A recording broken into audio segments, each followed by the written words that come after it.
Who can quickly tell me, who can model it for us? Who's really got it down? Hey, everybody, what did you notice when they modeled that? What went really well that you can mimic, that you could do the same? And by golly, as the adult in any of those situations, when any or all kids do it, I am noticing the heck out of it.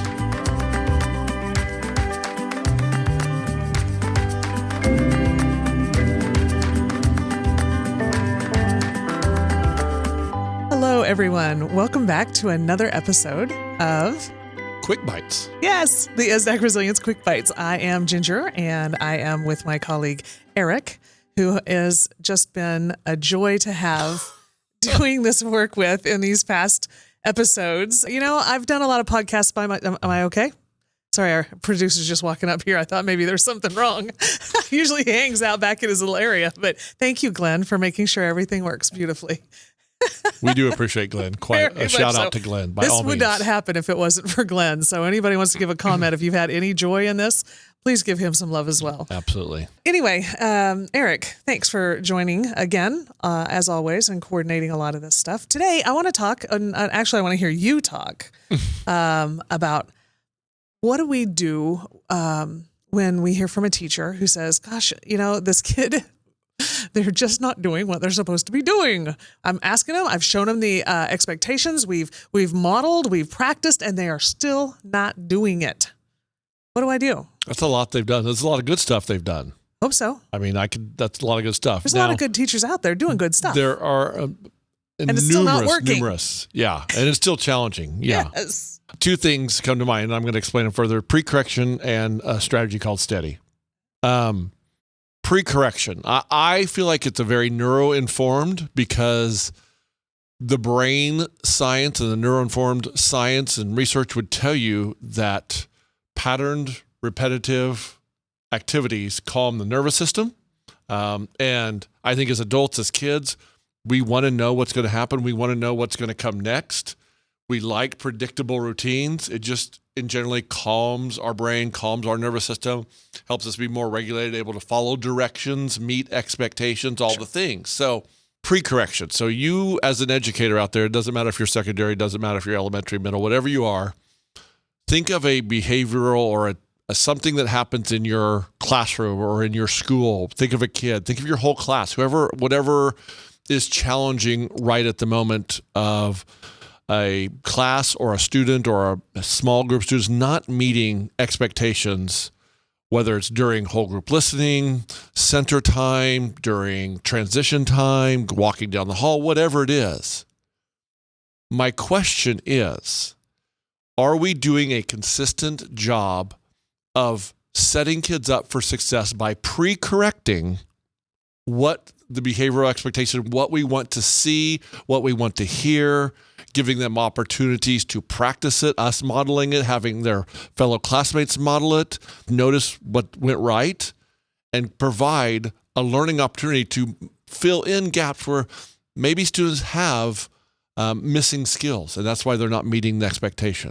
And we're pre-correcting that. We're doing all the things, and probably the most important is when they then do it, sometimes what we call, which I don't love, that kid or those kids, the challenging, or maybe your multitude of your class not doing it, when they do it right, even the first time or one time or just a little, in little increments of getting to that behavioral expectation, notice them doing it. Notice, oh my gosh, love the way you're using walking feet in the hall. Love the way you came to the line quietly. Love the way you got out your work and were on the right page. That is super helpful for the class. Thanks so much. Notice. On the premise and the understanding that what we pour into is what we're going to get more of. Yes, absolutely. Okay, so you had me worried at first, because when you said pre-correction, I thought, cool, before the kid messes up, we're going to yell at him? No, that's not what this is. No.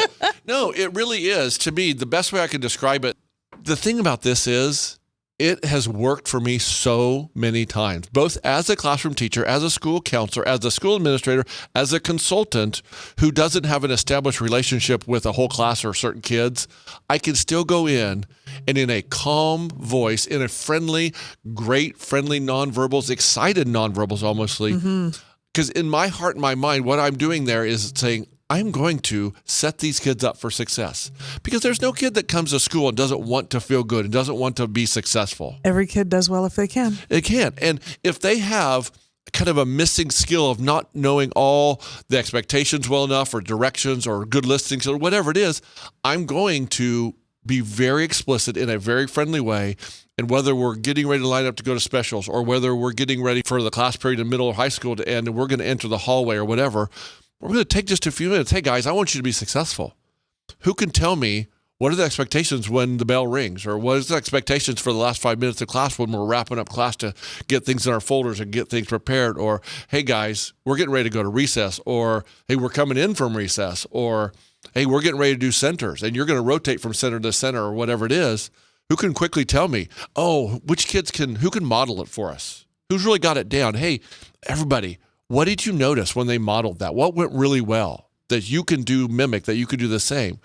And by golly, as the adult in any of those situations, when any or all kids do it, I am noticing the heck out of it. Hey, thanks. That was super helpful. That really helped the class stay on track. Thanks for be on the right page. Man, you had all your supplies ready. That is amazing. And I'm doing it with all the nonverbals and all the excitement, because that's what's good for kids. And I love it.